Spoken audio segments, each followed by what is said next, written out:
Bom dia, povo de Deus. Obrigado, querido. Graça e paz. Quem está feliz com Jesus? Ele tem sido o motivo da sua alegria? Mais uma semana se rompeu em fé? Aleluia. Deus seja louvado. Adoremos ao Senhor nessa manhã, depois de um momento de louvor. Agora é hora de ouvir a voz de Deus ao seu coração. Abra seu coração nessa manhã. Deixe o Senhor falar através do seu Espírito. Pai, que não seja eu, mas a Tua palavra.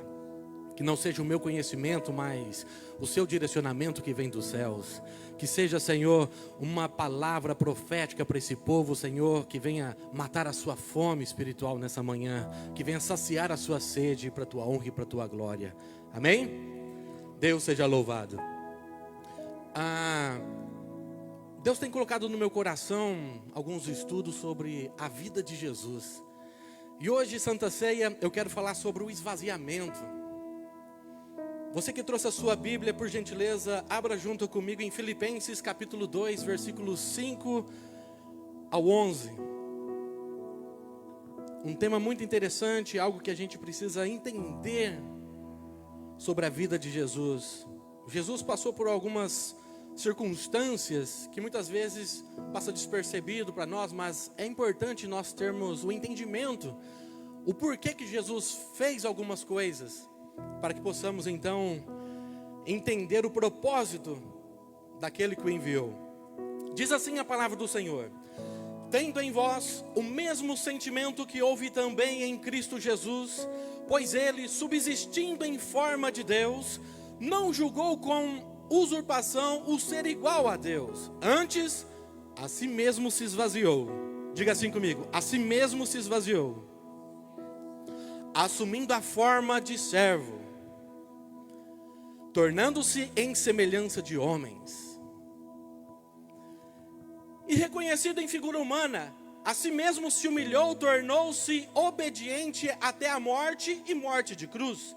Pelo que também Deus o exaltou sobremaneira, e lhe deu um nome que está acima de todo nome, para que ao nome de Jesus se dobre todo o joelho nos céus, na terra e debaixo da terra, e toda língua confesse que Jesus Cristo é o Senhor, para a glória de Deus Pai.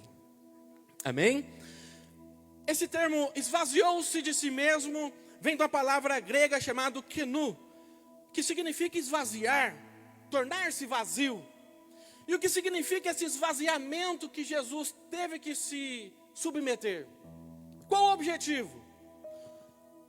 3 fatores importantes. O primeiro dele, a divindade no corpo de um homem. Subsistindo em forma de Deus, é o quê? A essência, a identidade divina que não foram comprometidas em Jesus. Ele, quando veio em homem, ele continuou sendo Deus, porém limitado de alguns atributos, de algumas forças especiais da divindade. Os atributos exclusivos de Deus foram temporariamente deixados de lado. Como, por exemplo, o que diz a palavra do Senhor sobre a sua onipresença. Deus, ele está em todos os lugares, mas Jesus, em figura humana, não estava em todos os lugares. Como a palavra de Deus fala em Marcos 1, 38 a 39, diz assim: Jesus, porém, lhe disse: vamos a outros lugares, povoações vizinhas, a fim de que eu pregue também ali, para que isso que eu vim. Então Jesus foi toda a Galileia, pregando em todas as sinagogas e expelindo demônios. Então esse texto aqui já nos deixa claro que Jesus não estava em todos os lugares. Ele era uma figura humana como eu e você. Jesus estava limitado no seu corpo, no tempo e no espaço. Quem está comigo aqui? Então Jesus, ele não usou da sua onipresença quando estava em figura humana. A sua onipotência. Vamos ver o que a Bíblia fala sobre isso? João 14, versículo 12.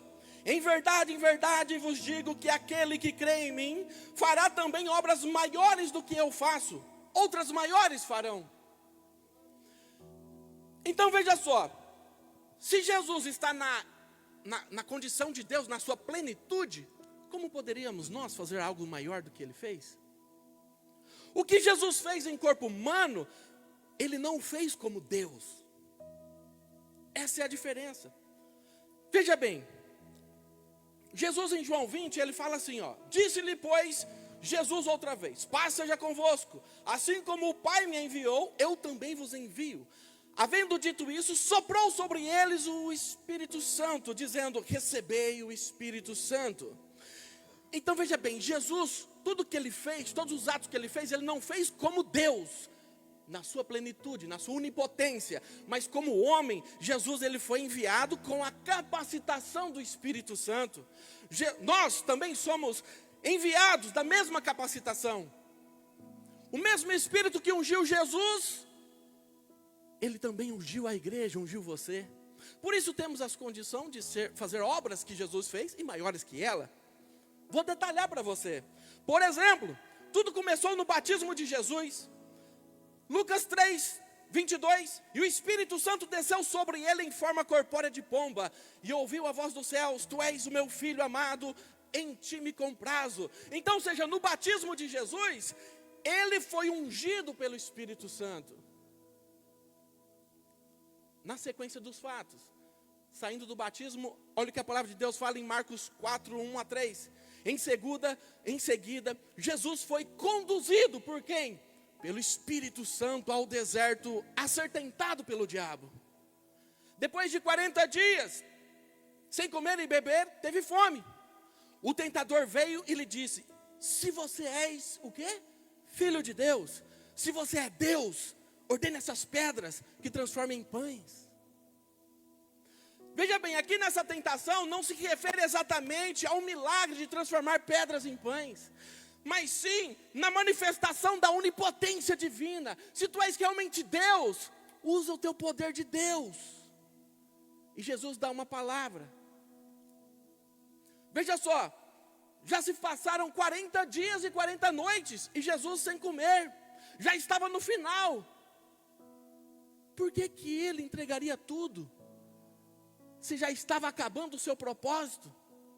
E quando o diabo vem com essa tentação, se tu és realmente filho de Deus, transforma essas pedras em pães. Não se está se referindo a esse milagre de transformar a pedra em pão. Sabe por quê? Sabe qual foi o primeiro milagre que Jesus fez? Transformar água em vinho. Qual é a diferença de transformar água em vinho, que é uma matéria, uma substância, em uma outra, e transformar pedras em pães? Qual é a diferença? Nenhuma. Mas por que que Jesus, na tentação, deu uma resposta e não o fez? E logo no primeiro momento, o seu milagre foi justamente esse, transformar uma substância em outra.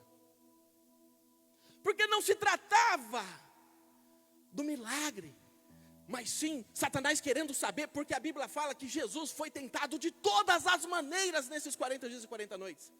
A Bíblia relata os três últimos detalhes sobre essa tentação, mas foram 40 dias e 40 noites experimentando tudo. Mas o diabo querendo saber se realmente Jesus era Deus, faz essas propostas. Que dificuldade Jesus teria de transformar uma pedra em vinho, uma pedra em pão? Ele poderia falar para a montanha se transforma numa padaria. Não era questão de poder, mas ele tinha um propósito. Jesus tinha uma missão. A sua tentação de agir como Deus não seria real se isso não tivesse ao seu alcance, sim ou não? Então quando ele fala, se você realmente é Deus, faça aí, manifesta a tua onipotência. Estava ao alcance de Jesus, mas dentro da sua missão, ele não poderia usar esse poder de Deus. Na sequência disso, Jesus ele vem, entra na sinagoga e dá início ao seu ministério. Ele dizendo assim, e o Espírito do Senhor está sobre mim, pelo que ele me ungiu.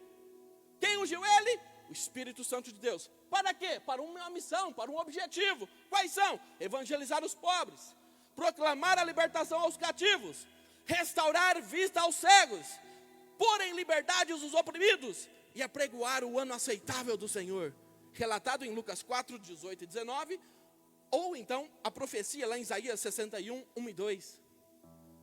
Então veja bem, há uma sequência de fatos. Jesus como homem, como figura humana, ele estava limitado no seu corpo, no tempo e no espaço. Para complementar essa parte, Atos 10, 38 diz assim: Deus ungiu a Jesus de Nazaré com o Espírito Santo e com poder, o qual andou por toda parte, fazendo o bem e curando a todos os oprimidos do diabo, porque Deus era com ele. Não foi na condição de Deus que Jesus atuou, que ele agiu, mas sim movido pelo Espírito Santo de Deus que o ungiu. Olha só que interessante, quando foram prender Jesus, Jesus deixou clara a sua missão. Quando ele estava lá no monte e os soldados chegaram, qual foi a resposta de Jesus quando Pedro e a equipe quiseram tirar ali suas espadas? Ei, você não percebe que eu poderia pedir ao Pai milhares de anjos para me proteger? E ele no mesmo instante mandaria.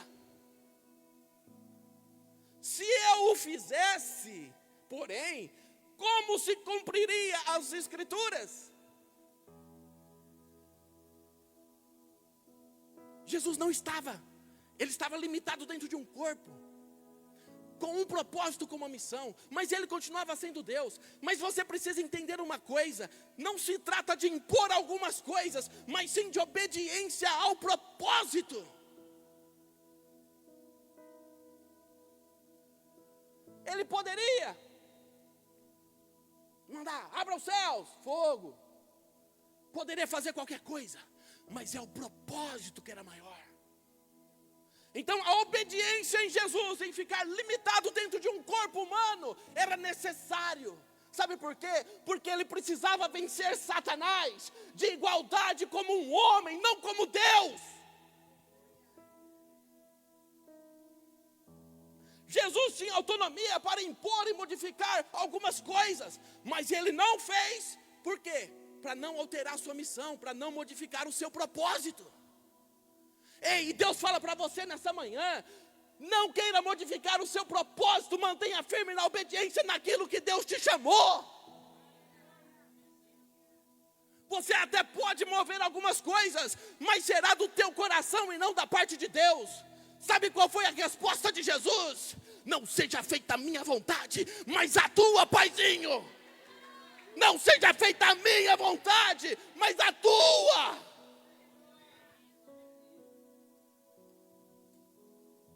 Onisciência. E crescia Jesus em sabedoria, estatura e graça, diante de Deus e dos homens. Lucas 2, 52. Jesus como Deus, ele é a sabedoria de Deus, ele é a sabedoria em pessoa. Mas Jesus como homem, ele precisou crescer em sabedoria.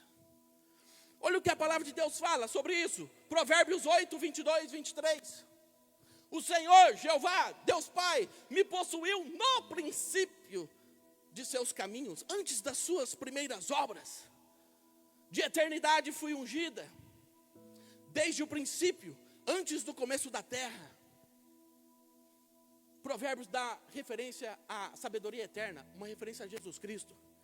E olha só como começa o Evangelho de João, capítulo 1, versículo 1, versículo 2. No princípio era o Verbo, e o Verbo estava em Deus, e o Verbo era Deus. Por meio da sabedoria, o Senhor Deus fundou a terra, por meio do entendimento estabeleceu os céus. Quem era a sabedoria? Jesus Cristo em pessoa, Jesus Cristo glorificado. Mas aqui como homem, a palavra de Deus fala que ele precisou trilhar um caminho como ser humano, não como Deus. E crescia o menino em sabedoria. Como que Jesus se moveu então? Se não como Deus? Da mesma forma como ele deixou o caminho para você seguir. Através do mover dos dons do Espírito Santo. que se você parar para ler lá em 1 Coríntios 12, de 8 a 10, você vai ver que a um foi dado, mediante o Espírito Santo, a palavra de sabedoria. A outro, segundo o mesmo Espírito, palavra de conhecimento. A outro, fé. A outro, dom de curar. A outras pessoas, profecia. Discernimento de espírito. Variedade em línguas e capacitação de interpretá-las. Jesus, por um período de tempo, ele abriu mão dos seus atributos pessoais. Para se fazer como homem, como eu e você.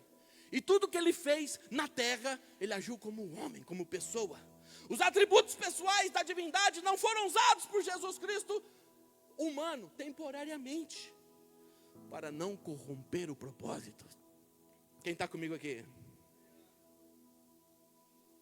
Então esse esvaziamento foi um período temporal, foi um momento temporário. Porque veja só o que diz a palavra do Senhor, João 10, 17 e 18. O Pai me ama, pois sacrifico minha vida para torná-la de volta. Ninguém a tira de mim, mas eu mesmo o dou. Tenho autoridade para entregá-la e também para torná-la de volta, pois foi isso que meu Pai ordenou. Então o esvaziamento de Jesus era temporário e não permanente. Ele poderia pegar de volta tudo aquilo que ele abriu mão. Mas entenda uma coisa. Jesus não sabia de algumas coisas como homem. E olha só que interessante. Mateus 24, 36, falando sobre a volta de Jesus. Contudo, ninguém sabe nem o dia, nem a hora em que estas coisas acontecerão. Nem mesmo os anjos do céu, nem o Filho, nem Jesus como homem. Somente o Pai sabe. Somente o Pai sabe. Por decisão pessoal e temporária, Jesus estava limitado aos seus atributos pessoais, à onisciência, essas coisas. E olha só que interessante, por que Jesus deu essa resposta? Na cultura judaica, no casamento, ele tem uma simbologia muito forte com os acontecimentos teológicos, com os acontecimentos bíblicos. Nós somos considerados, a igreja é considerada como a noiva do Cordeiro. Assim como Jesus Cristo, nosso Senhor e Salvador, considerado como noivo. E dentro da tradição judaica, quando acontece um casamento, é da seguinte forma: o pai leva o filho para a casa da noiva, para encontrá-la e ali firmar um compromisso. Firmado esse compromisso, o filho volta para a casa do pai. E o filho, ele precisa construir uma casa no fundo da sua casa. E quem determina o tempo e acompanha a obra é o pai. Aí, enquanto está nesse movimento, as pessoas perguntam para o noivo: e aí, quando vai ser o casamento? Não sei, o pai sabe. Meu pai que sabe, meu pai é que está no controle. Isso é uma tradição, vai pegando aí.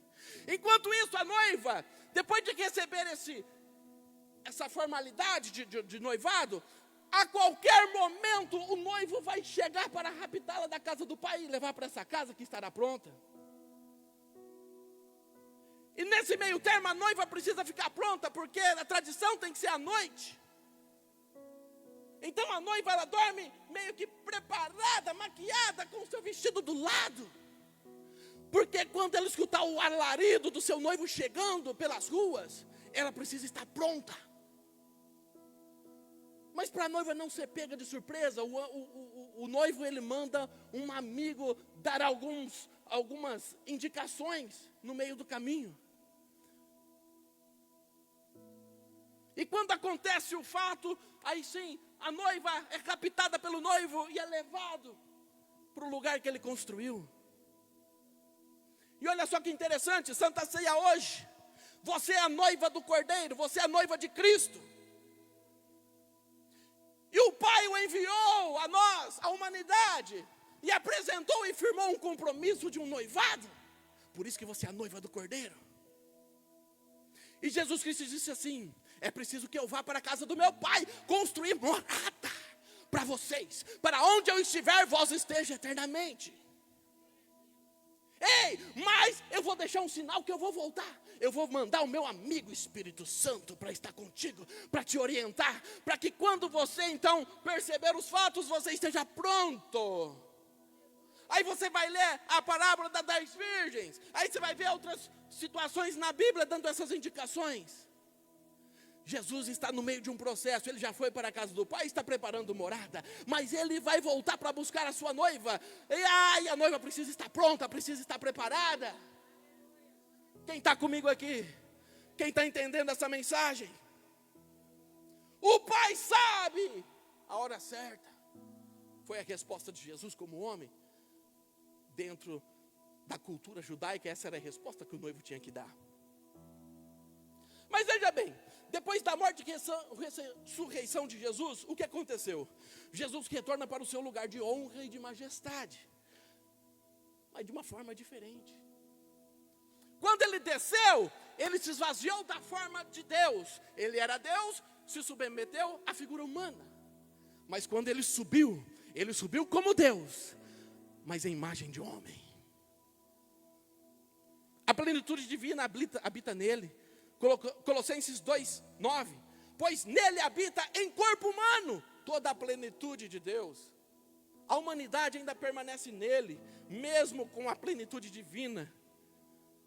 1 Timóteo 2:5 diz assim: pois há um só Deus, um mediador entre Deus e a humanidade, a saber, o homem, Jesus Cristo. Aleluia. Então Jesus, ele cumpriu o seu propósito. Ele não fugiu daquilo que estava estabelecido. Teve oportunidades, foi tentado em modificar algumas coisas, mas ele permaneceu firme no seu propósito. E quais os motivos desse esvaziamento? Primeiro deles, vencer Satanás na mesma condição de homem. O ser humano foi criado em estatura um pouco inferior aos anjos, diz a palavra do Senhor. Ele veio na condição de segundo Adão. Porque a palavra do Senhor diz assim, 1 Coríntios 15:22, porque assim como Adão, todos morreram, assim também todos serão vivificados em Cristo Jesus. Jesus, ele veio na mesma condição de Adão, no início, sem pecado, por isso que ele nasceu de uma virgem, porque ele não tinha que ser da continuação humana, porque toda ela estava contaminada.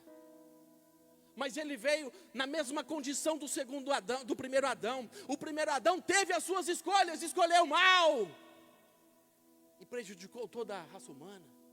Mas Jesus veio e no mesmo monte, simbologia, né? Era um jardim onde tudo aconteceu com o primeiro Adão. Também no jardim acontece o fato do segundo Adão. Lá no Getsemane, Jesus, Pai, se possível, passa de mim esse cálice.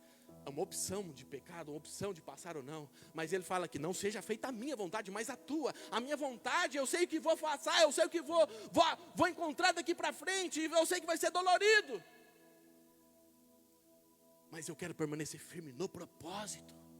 Que não seja feita a minha vontade, mas a tua, Pai.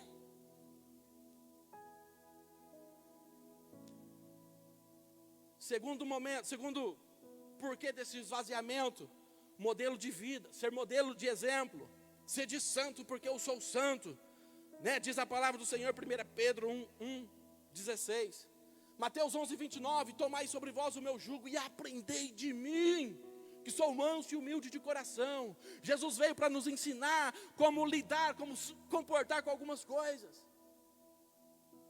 E por fim,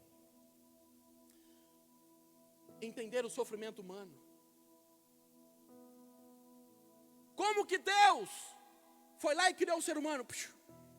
Aconteceu o que aconteceu, o ser humano desgarrou de Deus, vivendo ao meio ao pecado, um monte de situação. Seria muito injusto da parte de Deus ordenar de lá de cima, sem experimentar o que o coração do homem passa. Então ele decidiu se esvaziar de Deus, na sua essência, e se tornar como um homem, para poder entender cada situação vivida por cada ser humano. Jesus, ele foi experimentado em dores. Olha o que a palavra de Deus fala em Isaías 53:3. Foi desprezado e rejeitado, homem de dores, que conhece o sofrimento mais profundo. Sabe por que ele se esvaziou? É para entender o seu coração. É para te entender. Porque tudo que você passa, Jesus também passou.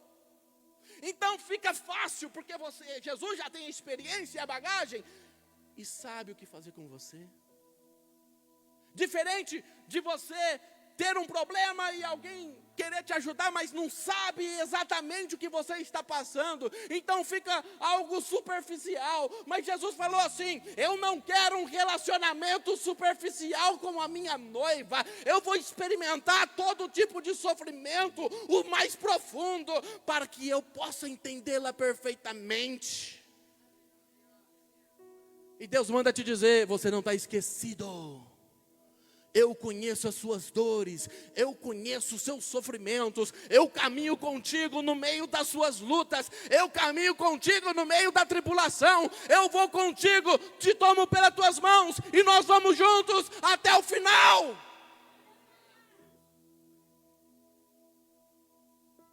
Ele conhece a tua dor, Ele conhece. Você não está sozinho. Você não está sozinho. Esse é o motivo do esvaziamento de Jesus.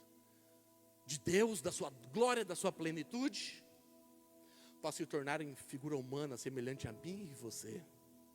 Ele precisava passar por isso, para vencer de igualdade Satanás. Na condição de homem, resgatar a humanidade. Isso foi por amor a você. Jesus teve opções, como vemos aqui em tudo que foi falado nesse estudo. Ele tinha opções, mas o amor falou mais alto. O amor por você falou mais alto. Jesus não olhou para si mesmo, pelo que ele iria passar, mas ele olhou para você. Ele olhou para você e falou em seu coração: eu preciso suportar o processo, porque o propósito vai ser maravilhoso. Eu vou restaurar, vou resgatar, eu vou trazer para perto de mim.